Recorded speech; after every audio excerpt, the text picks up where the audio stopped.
Logic can also be a useful tool, but it also has limitations.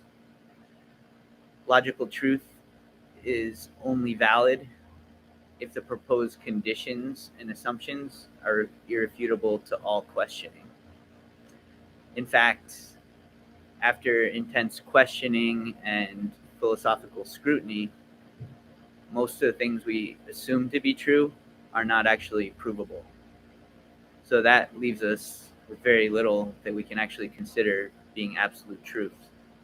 So if you consider something like as simple as flipping a coin, right?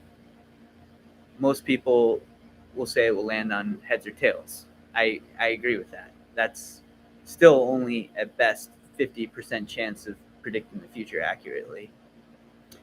However, there's always other possibilities that we rarely consider. You could flip it and it lands leaning against the wall, so it's on its side, it's on its edge.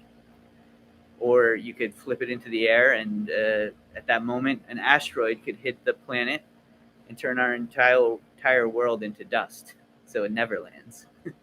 The point is that we can't prove anything about the future. We can only make inferences about what is likely to happen. Furthermore, upon closer examination, we can't even prove that any of these things and any of these contentions we're making about reality, that they aren't merely a product of our imagination.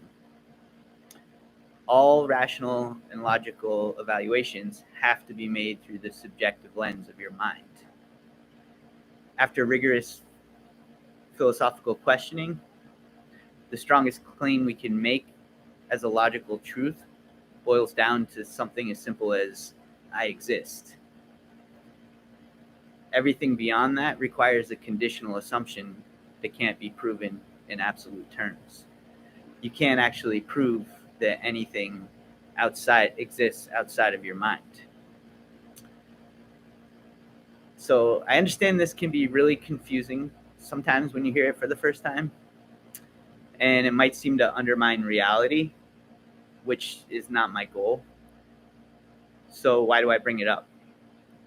Where does this perception of our existence take place?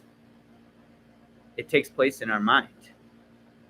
Zen practice helps you understand your mind, which in turn helps us understand the truth of nature.